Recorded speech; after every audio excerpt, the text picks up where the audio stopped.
Hi everyone, I'm back. This is part 2 of my testimony. Part 1 um, is previous to this, obviously, so I'm continuing where I left off, and that was when I was talking about the occult. What I didn't know at the time that what I was into, the New Age stuff, was the occult until later.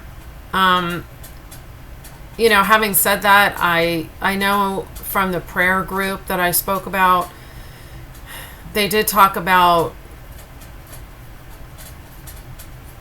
how, certain music was of the devil, and they talk about certain, like, I remember the people that I was affiliated with their, especially my friend's mom, would talk about like unicorns being satanic, and because we liked unicorns, me and my friend, and fairies, and I kind of, so I kind of knew. Now that I think about it, I did know some of that what was satanic and did have to do with the occult. So it's not like I didn't know any of this that I just discussed in my last video when I was talking about the metaphysical and New Agey stuff. I did know, on some level that it was of the devil, because I did have that information to a certain extent. But like I had said, I didn't believe in the devil, and I didn't believe in the God of the Bible or the Bible. So, in that world, if you come across evil spirits, that's all that they are. They have no origination from the Bible or Satan or the devil. It's just they're evil spirits, or they're evil entities, or they're negative forces. And you can, and if you don't know anything about any type of mythology, earthly mythology from indigenous peoples and different religions, I mean, they're not going to say demons. I mean, maybe some of them do, I don't know, but they just talk about evil forces that do, like I said, do not originate from any kind of biblical hell. So regardless, that knowledge and information did not stop me from engaging in New Age practices, So, like I said, I'm grateful based on the testimonies I've heard from other people's videos and books that nothing bad ever happened to me. I'm very grateful, very blessed in that way. Now, having said that, some negative to horrific circumstances have happened to me, and that's what has led me back to the Lord, but nothing in the spiritual realm, so to speak. Kind of inadvertently, which I'll explain. So up until, I would say, I don't know, 6 years ago. No, probably more like 4 years ago. Before I rededicated to my life to the Lord about 3 years ago-ish, I still had those same belief systems. And I met my now husband, of all places, on Christian Mingle, when neither of us were Christians, which is really interesting. It's a very interesting story. I, was looking to be married. I was in my early 40s at the time, and, wanted to get married and have kids. And I couldn't find the right guy. I'd been married before, very briefly, and got out of that bad relationship. And he had never been married, doesn't have kids. And so I was looking online and I wasn't having any luck. And so I thought to myself, well, why not try like a Christian online platform?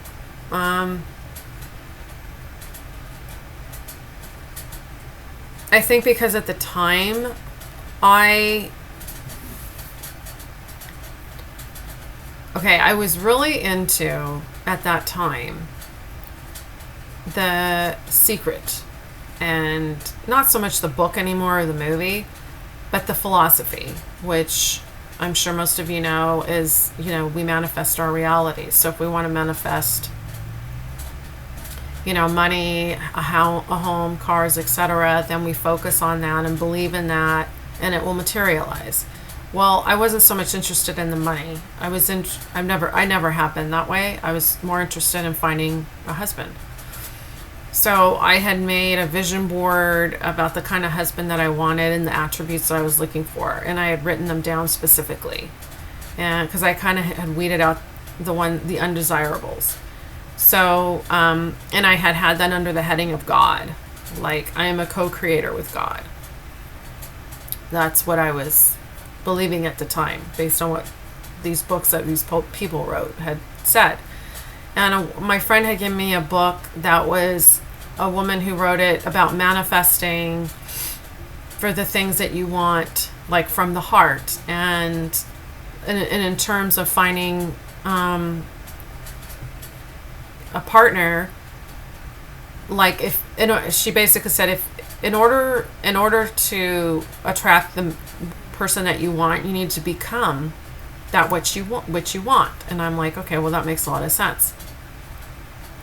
I had already done a lot of internal work on myself. I'm in 2 12-step programs, and I have been for a really long time. So I had done a lot of inward work on myself, which for any of you that are familiar with the 12 steps and have actually done them, there is a process where interchange and transformation happens. I was nowhere near refined at any way. I looked at the qualities that I had written down about the kind of man I'm looking for, and although I was some of them, I had a lot of work to do. So I had made that my goal and my intention to set out to try to be those things that I was looking for as earnestly as I could. So part of that decision, I had decided to go on Christian Mingle because I wanted to find a more Christian-based man. Not so much in terms of, now I don't know how I thought this was going to happen, not so much in terms of reading the Bible, but in terms of the virtues that I'm looking for, the morality that I was looking for, the attributes that Jesus had, in a sense, not in every way, but that I was looking for, and I think you get the gist. So what led me to that, to do that, was part of what the woman in the book I wrote suggested, is to focus on your heart and opening up your heart. Okay, so I would do this work, I guess you could say, of trying to opening up my heart to manifest the man that I was looking for. And then I'd visualize him sitting before me and us having a conversation. But the focus was really on opening up my heart. So in this process of doing this, okay, I have my eyes closed, I'm focusing on my heart and opening it up and saying, I think there's like this prayer or something you say. And I felt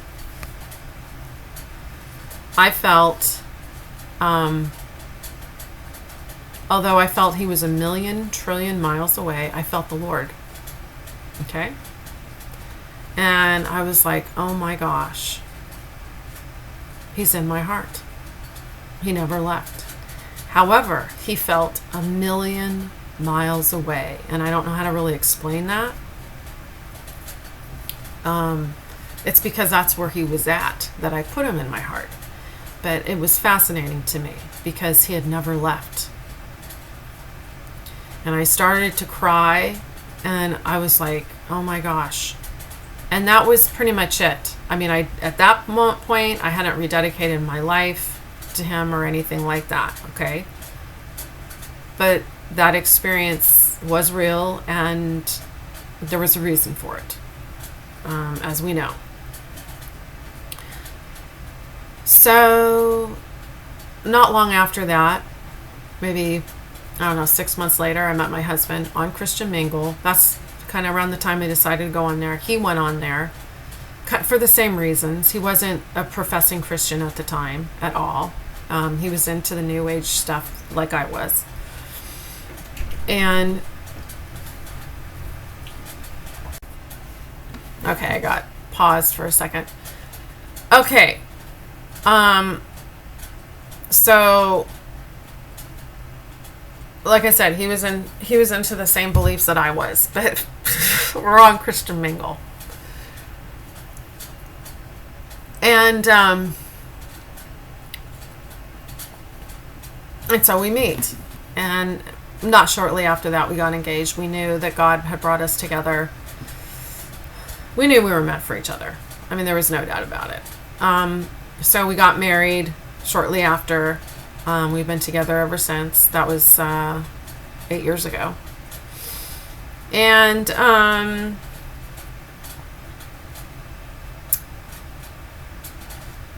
so my husband was very much into manifesting and creating his own reality as well. And he was actually involved with a school. Not so much anymore, but he had gone to it many years ago, an esoteric school where they taught about manifesting and other disciplines. And I was interested, and I read some books on it. I was definitely interested, and so I went with him a couple times, and I got really interested, and just it was fascinating. So I had somebody that believed the same way I did. It was so awesome, and he had all the attributes I was looking for. He still does. He was in a 12-step program for a really long time, so we had that in common. And his background was like mine. He had been raised in a Catholic church, and didn't want any more to do with it because of the issues, the same kind of issues I had with the church, although he hadn't gone to a prayer group or anything like I had. But bad experiences, very bad experiences with the church. So,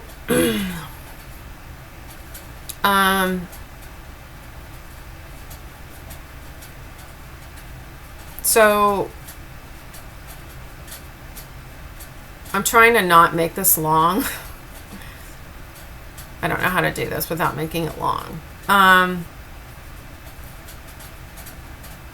He had been prescribed some psychiatric meds to help him sleep.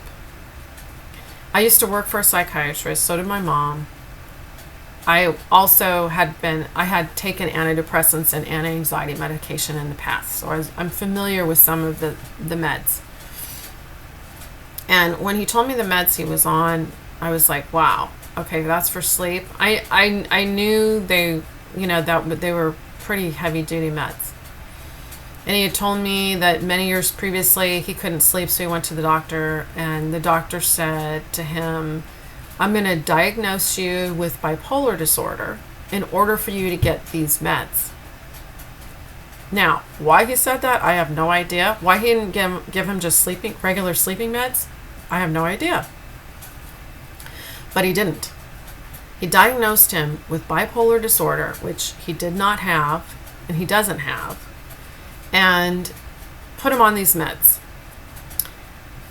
Have you heard of Thorazine from like the Thorazine shuffle from the 50s? If you can believe that doctors still prescribe it, well, apparently this one did. And he prescribed a very heavy dose for him, as well as, which is an antipsychotic, as well as another antipsychotic, which is Seroquel, okay? And Klonopin, which is an anti-anxiety med, okay? Heavy duty. So he had tried to go off them before, but he wasn't able to. He was hospitalized several times. Every time he tried to go off because the withdrawals were so intense. And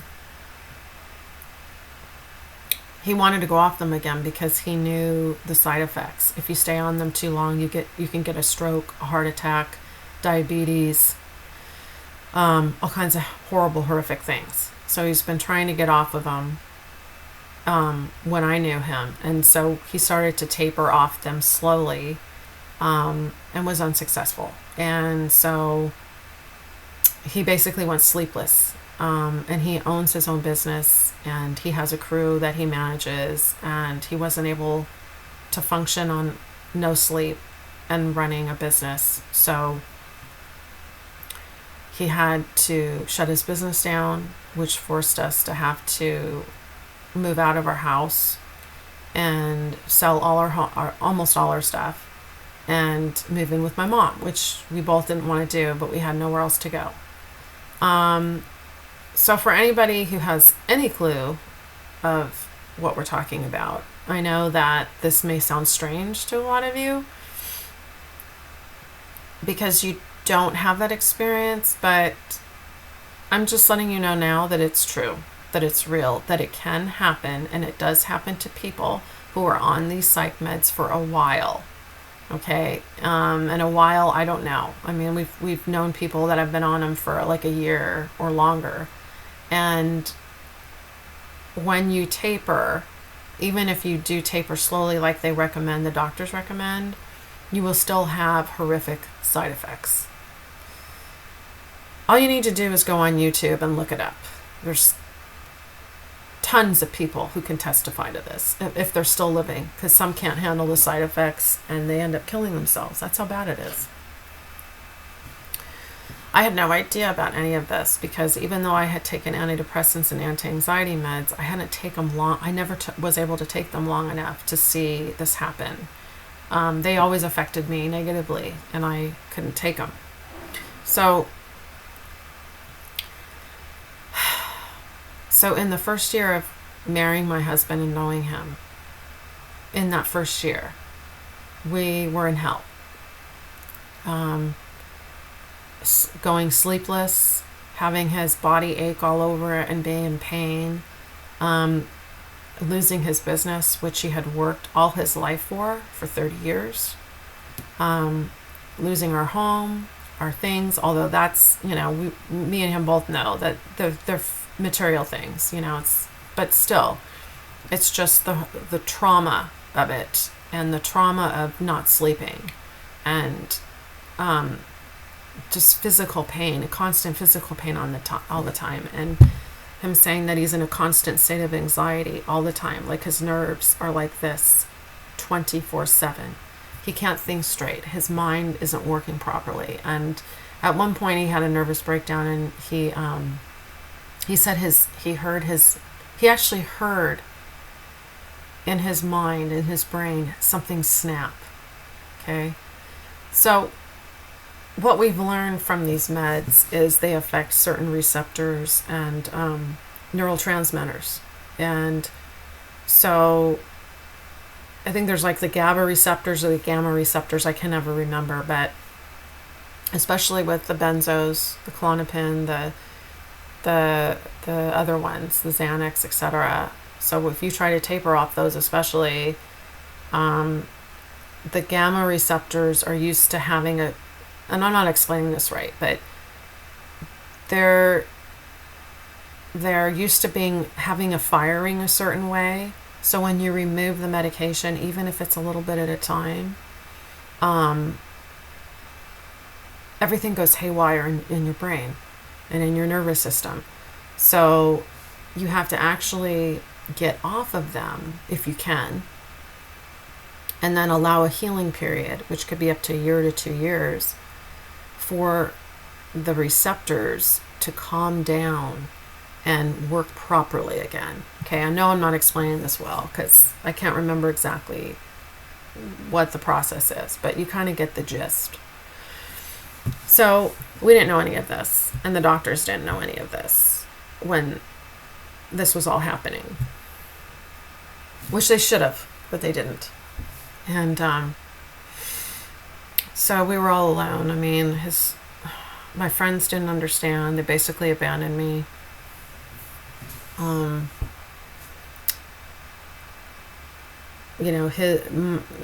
His family really didn't understand. It's like nobody gets it unless you've gone through it. They think you can get off meds. What's the problem? Okay, you don't sleep a couple nights, you'll get back to sleeping normal. No, this is way beyond that. This is a horrific nightmare of 24/7 physical, mental, emotional torture. Okay? So this is what we're faced with. A hell, a living hell, and it just gets worse. We move in with my mother. She is okay with us there, but not really. And so we run into, her saying it's okay to be there and understanding, but not feeling unwelcome and unwanted, especially my husband, and her not understanding the severity of what's going on, even though she says she does. So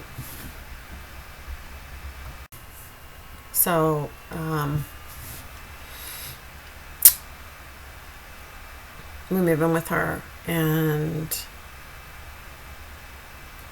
it's not good. I have a master's degree, and I wasn't able to use it because the field I was in when I graduated, there was no need for counselors. I'm a school counselor, and there was no need for them at the time. Southern California, you need to basically be bilingual and know someone in the education system or have a teaching credential to actually be a counselor, and I didn't have any of those. I went back to school.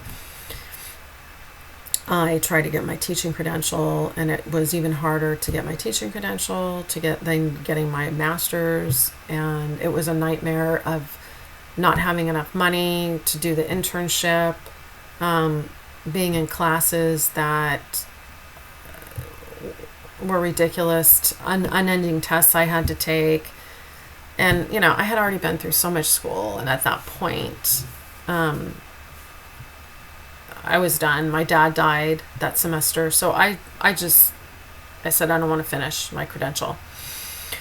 Because even if I had, it was just very difficult. The education system was having more and more cutbacks. So as a school counselor, I would have been pulled between more than one school and not even doing my job, really doing other people's jobs, and I wasn't interested in that.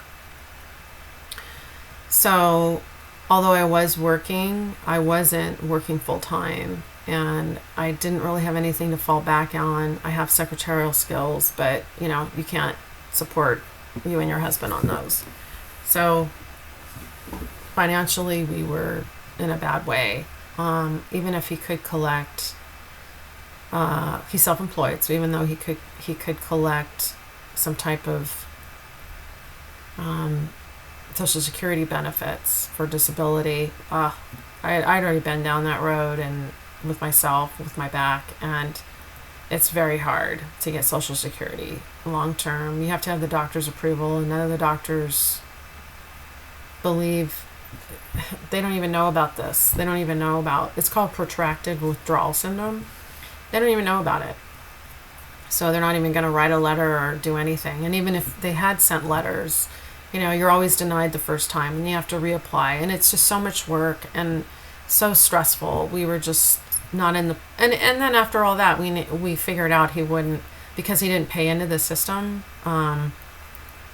with his, even though he he did have a paycheck every now and then. It wasn't enough for him to have paid into the system to get anything out. So he wouldn't have gotten anything anyway, or barely anything anyway. So it wasn't worth all that hassle of going down that road. So we basically stayed afloat for, God, we didn't plan on staying at my mom's for more than 6 months, and it turned into, let's see, 2013 to 2018. Okay, that long, that many years, 5 years. And it was awful. It was, we couldn't sleep together because the room wasn't big enough. My mom's a hoarder, so it wasn't big enough for us to sleep in. He had an uncomfortable time anyway sleeping in a bed, so we had to get him pads so he could lay on the floor. And then I couldn't be in there with him because I would snore and keep him up, and he couldn't sleep. And so we slept in different rooms. And my mom has a past. She was into a lot of astrology and a lot of metaphysical stuff herself. And she wasn't, even though she's Catholic, she's not really, there's no relationship with Jesus, let's put it that way. So even though I'd witnessed to her many years ago. And so I don't know where she's at with the Lord. But there's no outward testimony or anything showing me anything that she has a relationship with the Lord, or wants one, or desires one. And like I said, in the end, she basically showed her true colors, and she was very jealous of my husband. I know that sounds strange, but she was. She basically wanted me all to herself. And she always has been that way, actually. She can't be alone. My dad had passed away many years before. And she didn't really want to see me happy, even though she said she did. And she saw my husband suffer so much, physically, emotionally, mentally. He wasn't sleeping even at the house. So eventually he got off the meds he was on, miraculously. But he needed a sleeping med. So he's still on a sleeping medication. And, he's tried to get off of that, and it's almost impossible at this point. He's physically, emotionally, and mentally worn down so much now, going on 7 years, that, there's, to try to taper off now is ridiculous. Because now he's working, actually. I mean, we're in a better place. He's working, but it does take its toll on him. All this has, and on me. If you noticed in my last video, I get really tired, and I can slur my speech sometimes because I get so physically exhausted, just from everything we've been through. It's taken its toll on me. I never really had a lot of energy. I'd been to doctors, and they, diagnosed me with chronic fatigue syndrome years ago, and depression. But, I know before I met him, I didn't have a lot of energy. Even though I'd work out, I get really tired. None of the doctors could figure out what else was wrong with me. But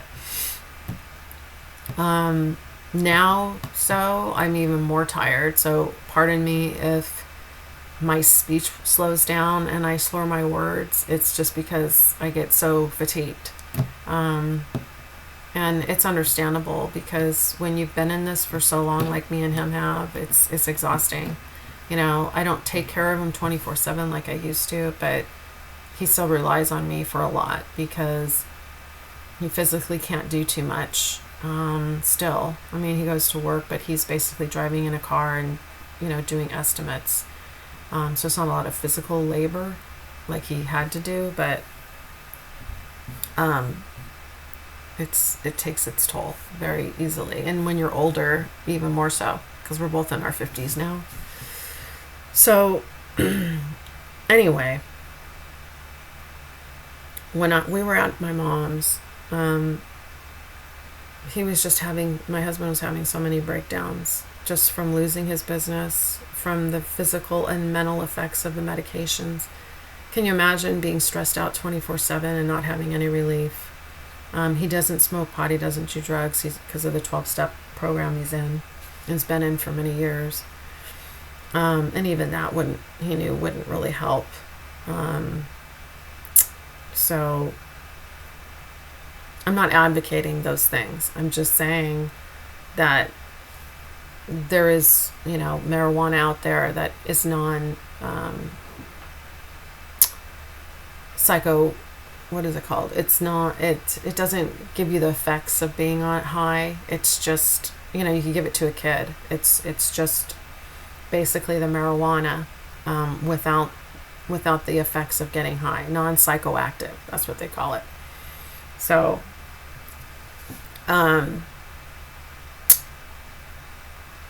but it's, nothing else has really helped him. And he is sleeping now, thank God. Not perfect sleep, but at least he is sleeping now. The sleeping pill seems to help, but he doesn't really want to be on it. But we don't really have a choice, because when you even tapering off that is difficult. So being at my mom's, over time,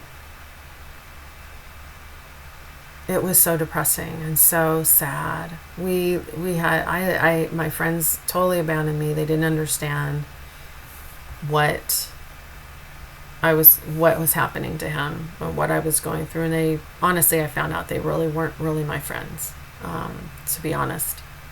Not the kind of friends I want.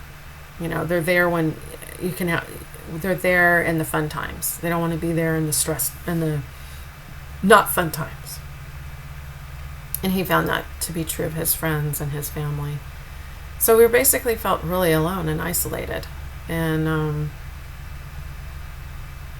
we would both pray, not in a Christian sense of praying to Jesus or anything like that. Just pray to God as we understood God, and just prayed, I've watched him be so physically affected by these meds, and even the withdrawals. I'm talking about the coming off of them. We'd watch videos about how people, when they finally came off of them and they gave themselves at least a year or two, then their bodies and brains started getting back to normal. It took that long. So then I started researching, what in the heck is in these things, and what I've basically come to find. Okay, this is kind of the beginning of my research. Okay, and what I kind of found is that they're not what they claim to be, and they're basically poison. And it's kind of obvious by how they affect people, especially when they get off them. They're designed that way. They design them to not get off of them, to stay on them, because basically they want everybody asleep. They want everyone programmed and asleep to what's really going on. And let's get down the road to talk about that. So we can talk about that later, because that's kind of where my testimony goes, in that direction, when I started doing my research. So anyway,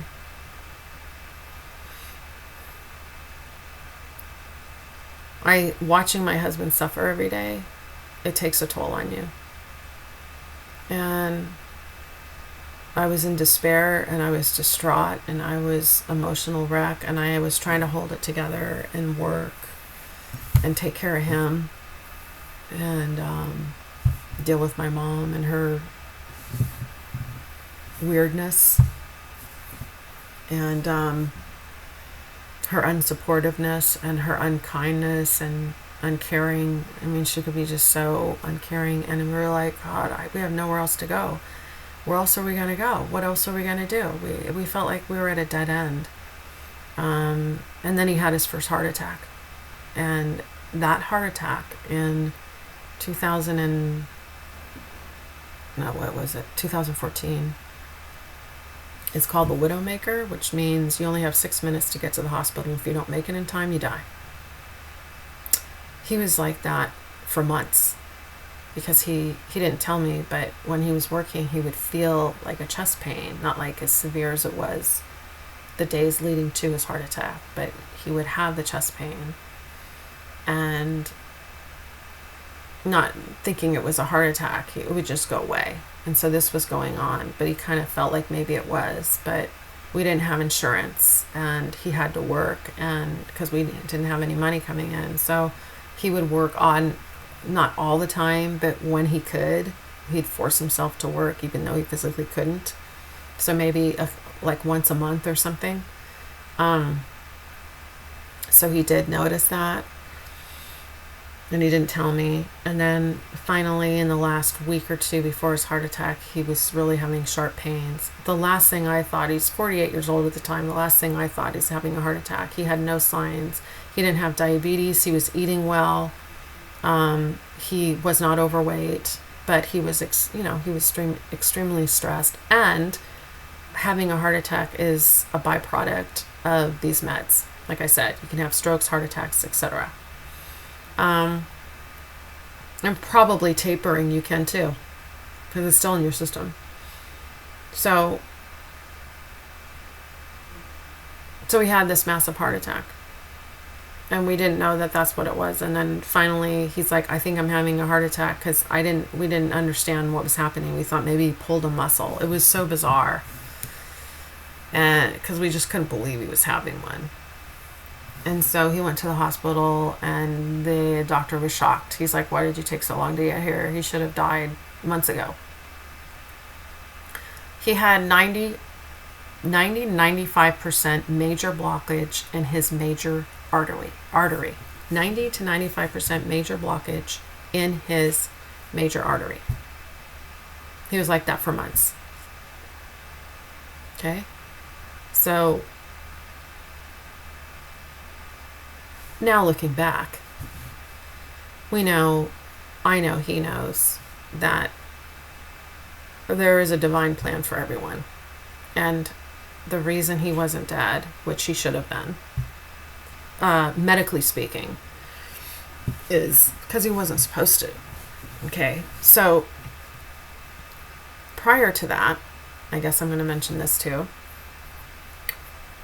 When we first moved down to my mom's, it got really bad, and we just didn't want to be there. And I guess what I was saying earlier about my mom, she being into the beliefs that she was in,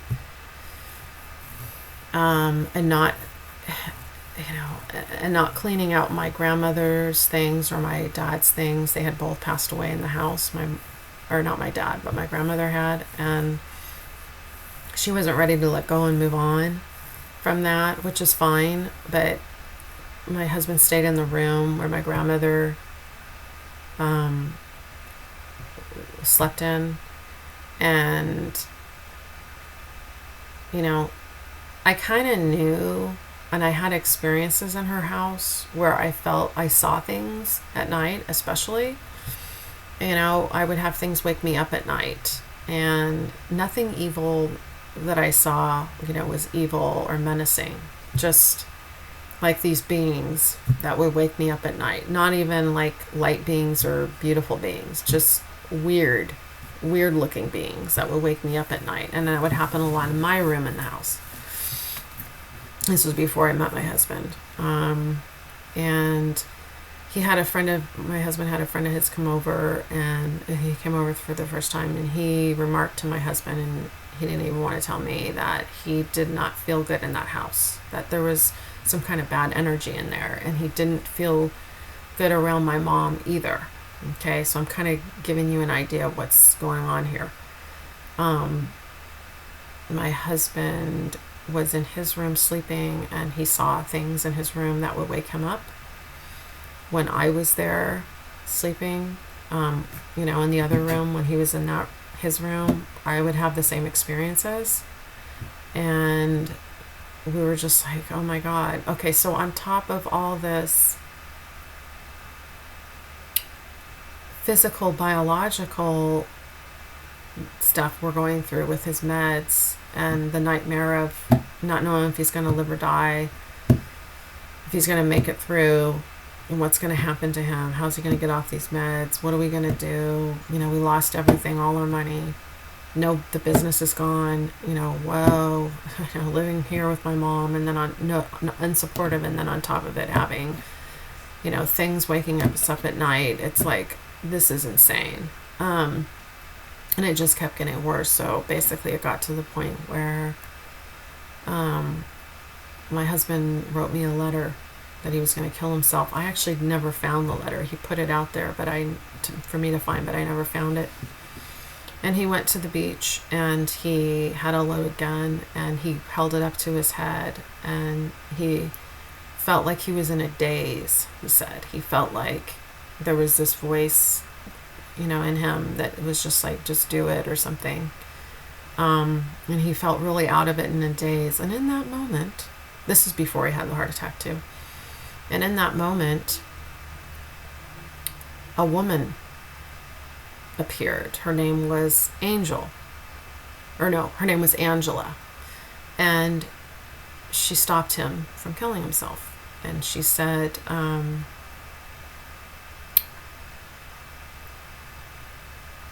my husband killed himself with a gun many years ago, and I don't want to see the same thing happen to you and your wife. So she took the gun, or took the bullets out of the gun and threw them, and then they went and talked, my husband said. And again, at the time, like I said, I believed enough to believe, okay, God, the universal God had something to do with this. God, the God that I understood and my husband understood at the time, intervened and saved him. Okay, so we were so happy about that and grateful. And then, like I said, he had the heart attack not shortly after that. Should have died. Totally should have died. And miraculously, he survived. And then in 2016, while we were still at my mom's, he had another massive heart attack. So we went back to the hospital, and they said, why did it take you so long? Because basically we weren't even home. We were up in Northern California. That's when he started having the chest pain. But we were like, how can he be having another heart attack? He has a stent. And he's taking meds to prevent another one. And we had gone in for a test, actually, now that I remember. And we went in for the stress test, because that determines whether or not you're having a heart attack. And we went in and we told the doctor he's having the chest pain. I remember this now, sorry. Before we went on the trip. And the doctor's like, okay, do the stress test. And he's like, no, the stress test is fine. You're fine. And they were like, well, then what is this? And he's like, stress. And we're like, okay. So we went on the trip up north, and then he had the chest pains, and we're like, screw this. So we drove back down from Northern California, I think the next day, and then we went to the hospital. And just FYI, we've talked to other people about this that have had heart attacks, and including my husband. And the EKG doesn't mean crap. You can be having a heart attack and your EKG is fine, just to let you know. So, first time when my husband went in and he had a heart attack, the EKG was fine. Second time, when we came back from up north, went to the hospital in the emergency room, did the EKG, said the EKG was fine, and they were going to send him home, and my husband said, hell no. I don't care that I've had a stress test. I don't care that my EKG says everything's fine and the stress test is fine. I want to talk to a doctor. And so he did. And then they did a blood test, and they're like, oh my God, he's having a heart attack. And we're like, what? This is in 2016. And so they immediately take him in, and basically what happened is the stent they put in was too small. So they had to put in a bigger stent, and they said he should have died again because that stent stopped working. So he had it again, the 95% blockage that he had before. It stopped working. So he should have actually died several days. He should have died when he had the stress test. He should have died when he had the chest pains. When we went to the doctor, the cardiologist, who said he has stress because the stress test shows he's fine.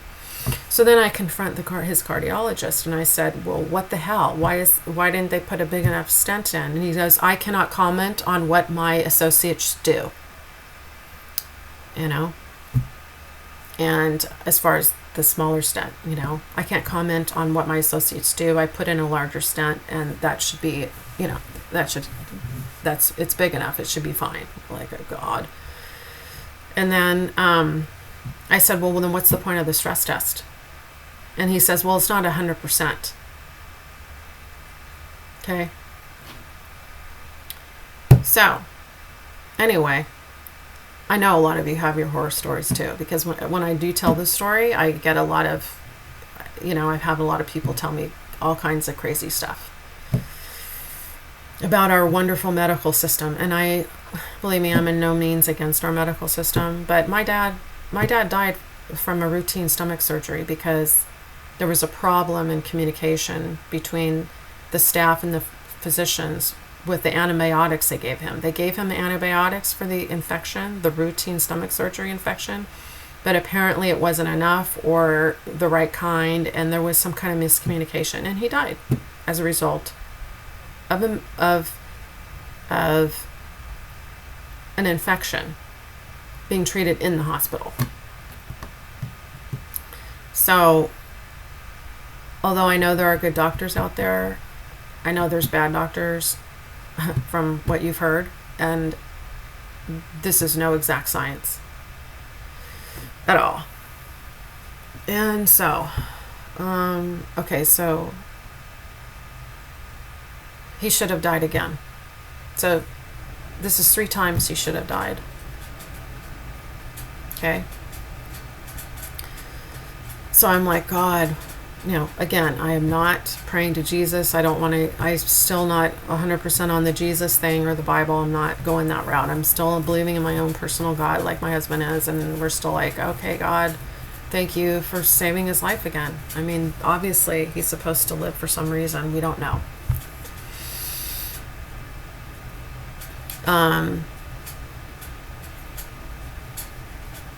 My mother really never came to the hospital either time my husband was having his heart attacks.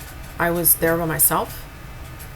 The second time, the first time he had the heart attack, I wanted to call her to come to the hospital because it was so serious, and they were operating on him.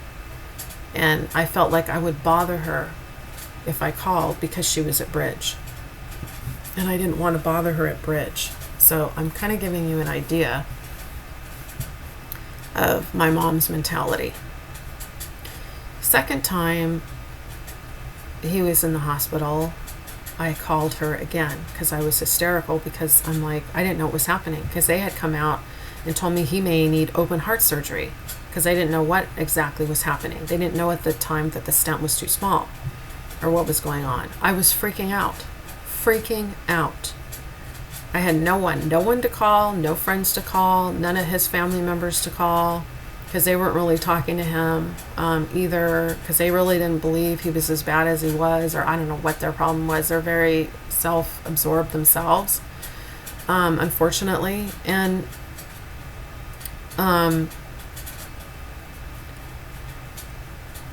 so I was like calling my mom because I just needed her to come or somebody to come. I didn't want to go through this all alone. And she said she would be there, but her whole attitude was like it was a hassle, to have to get dressed, get in the car, and come. So by the time she got there, the hospital's like 15 minutes away from her house. It was like way later, so you get an idea of where she's at, the unsupportiveness, although she says she's supportive. then I had my own medical issues. I always prided myself, even though I had the back problem.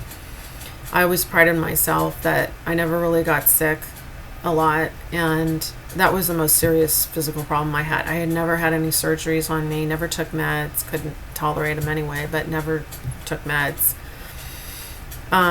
Briefly I did, for a thyroid condition, but I don't have it anymore. And so I was having menstrual problems. I had a lot of bleeding and really bad cramping. But when I had gone to my gynecologist, she had said, well, that's normal. You're in your 40s now, so you can bleed more and have this kind of cramping. I was like, oh, okay. But there was just something about her whole bedside manner was really crappy. And so, I don't know, the bleeding kept getting worse and the cramping kept getting worse. But, she told me it's normal. I was part of getting older. So eventually I decided to go to a different gynecologist. So I went to a different one that I liked the first time I met her. My husband and I, even though he was going through everything he was going through, and we were living at my mom's and barely had any money, I was in my mid-40s, and I'm like, if we don't try to get pregnant now, it's never going to happen. And it was really sad because how are we going to bring a baby into the world when we don't even know what's going on with his health and what's going to happen with him, and living at my mom's and all the financial issues. Excuse me. Okay. I had a coughing fit. So even though, we wanted to have a child, and it was hard for me and him because even though he wanted one, we didn't know how we were going to do that. But we were so desperate, we wanted to try anyway. So I went to a different gynecologist, and she's like, "Oh yeah, she gave me an ultrasound because I had told her about the bleeding and the cramping, and she said, well, you have fibroids, but they're not that bad, and you can still get pregnant even though you have fibroids, and the fibroids just grow with a baby." And I was like, okay, that's a little strange. But she's like, yeah, and she kind of showed me, pictures and stuff and how this can happen, and was like, it's not a problem. And I'm like, okay. And she didn't mention anything about the heavy bleeding or the fibroids, and I mean, she said that was the cause of the bleeding and the pain, but she never mentioned anything about how bad they were removing them or anything like that. So I was like, okay. So fast forward, I don't know how many months later, the bleeding is so bad at this point that I'm bleeding 2 weeks out of 4. Like heavy bleeding. And so I was like, and the cramping is getting even worse. I'm taking like 6 Advil at a time, and that's not even helping. And I don't like pain pills. So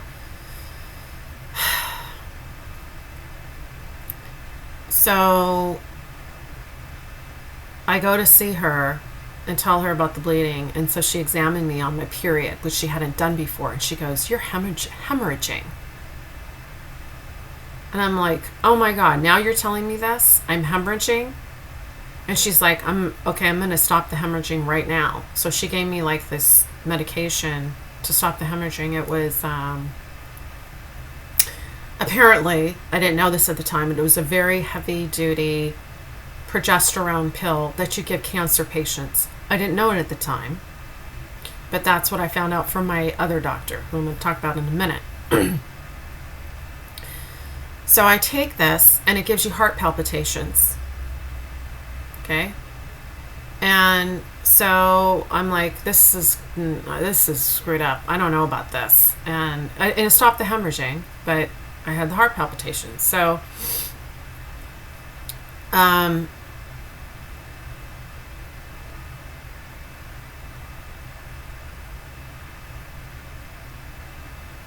I started having really bad cramping.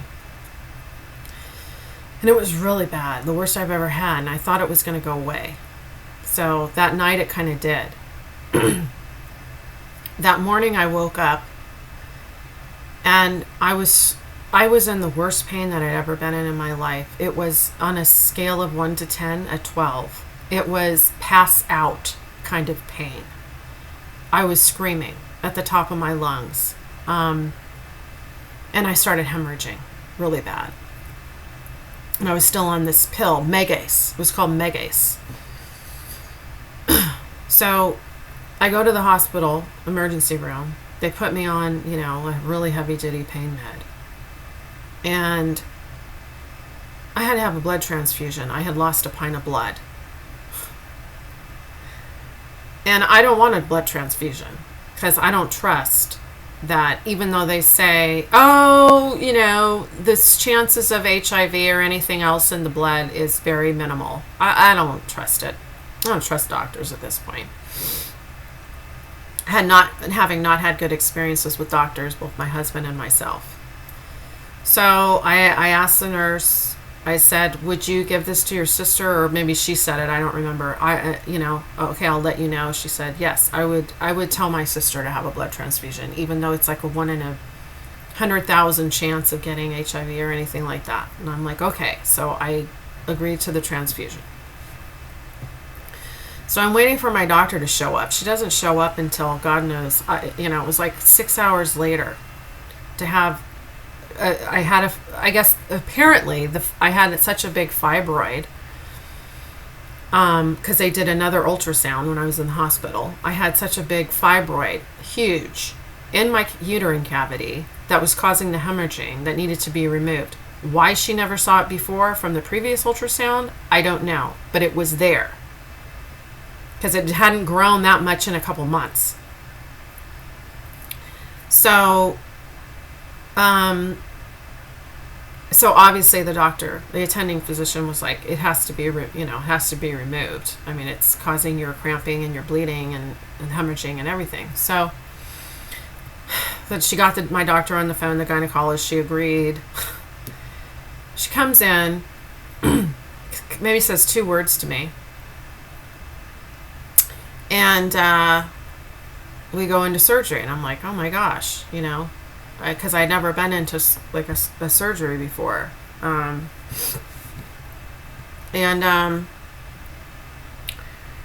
So we go in there. Okay, so apparently everything went fine. I don't remember talking to her afterwards, when you usually talk to them afterwards, because I had I was on the anesthesia and all this. So the next day she calls me, and I'm still having the effects of the anesthesia.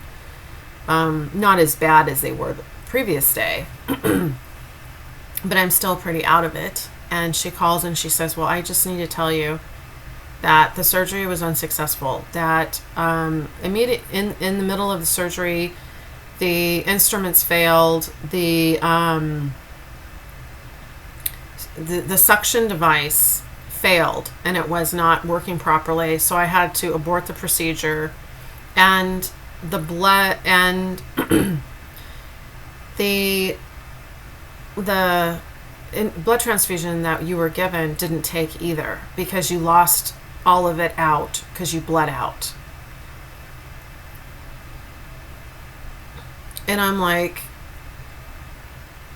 I'm on the anesthesia. I mean, I'm still feeling the effects of the anesthesia. And now I have more blood loss than I had before. So physically, I'm not in my right mind. I know I heard everything she said, but I'm not in the position to let her know how I feel, if you know what I'm saying. And a part of me was like, at the time, was like, well, I guess this happens. Instruments can fail, and that, I guess that can happen, so I'm like, and I'm in shock, basically. I know I hear about this in third world countries, okay? So I'm like, okay, so I don't trust her. I don't want anything to do with her. And then I decide, which I should have done before, go on Yelp and read about her reviews. I wish I would have done that before. I didn't know enough to know to do that. I go on Yelp, I read her reviews. Every single review she had was horrific. Okay? Horrific reviews. I wish I would have read them before. I never would have gone to her. Well, anyway, after reading her reviews and the whole deal, I was like, okay, so now I don't have a gynecologist, and now what do? I'm still bleeding. Although I was still on the Megace, so it was like I was still bleeding. I was not as bad as I was, but I was, and I'm like, I don't know what to do, because now it's like Friday night, and my mom had told me she was seeing a gynecologist. So, excuse me, we made an appointment with her gynecologist, but she couldn't get in to see me until the following week. And I'm like, how are we going to make it through this? And so, you know, when you get discharged, they say come back to the hospital if you're having any more pain and bleeding. So I'm like, well, I guess I'll have to go back.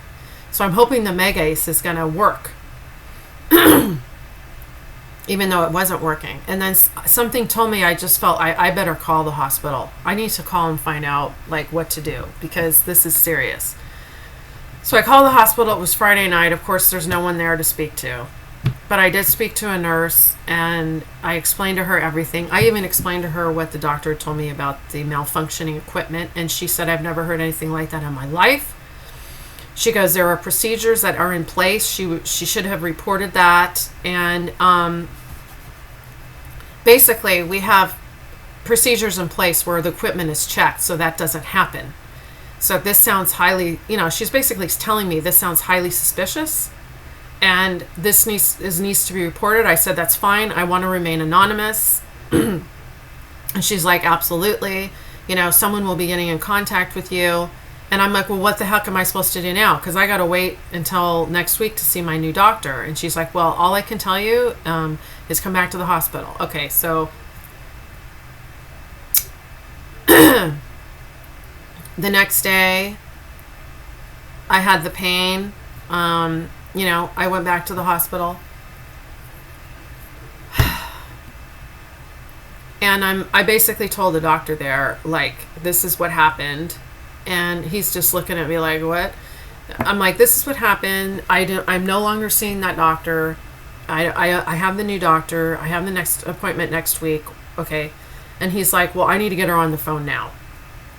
So he goes out there, gets on the phone with my mom's doctor, my new doctor, who I haven't seen yet. And she basically looks over my ultrasound and everything else. I think she ordered me another ultrasound, so I got that done. And she's like, okay, so here's what I can do. I don't know why she put you on the Megace. That is a medication for cancer patients. She should have just put you on regular progesterone, which works fine with stopping the bleeding. So I'm putting you that on right away. Let's try to get through the weekend. And if you need to go back to the hospital, let me know. But I'm going to try to get you, get your bleeding stopping until I can at least see you again. And I'm like, okay. So I basically got through the weekend. I told her I was having bleeding again. So she was like, okay, so we're going to call the hospital and see if we can get a surgery room. So on Monday, they called the hospital to get a surgery room. And I think that day, or the next day, I think it was that day, they were able to get a room. It's a very crowded community I live in. There's a lot of elderly. So it's not like easy to get a room, even though there's 2 hospitals in this major city. So my first visit with her is an operation to get my fibroid removed. And so she removed it, thank God. The bleeding stopped. Let me tell you this. The bleeding stopped, thank God. But what else stopped is my cramping. I had 0 cramping. The next month for my period was 0 cramping. Okay, so I was like really happy, obviously, about that.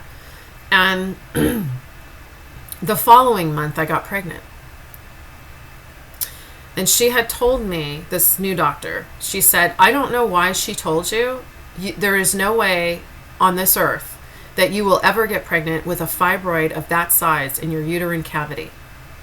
And she told you it would grow with you? No. And she even told her colleagues, like, she couldn't believe the story that she found out when she found out about this doctor and what she had told me and the procedure. I said, yeah, she aborted the procedure. And she goes, I want to look at those op notes. So she looked at the op notes and read her op notes and the procedure and the whole thing. And she's like mind blown.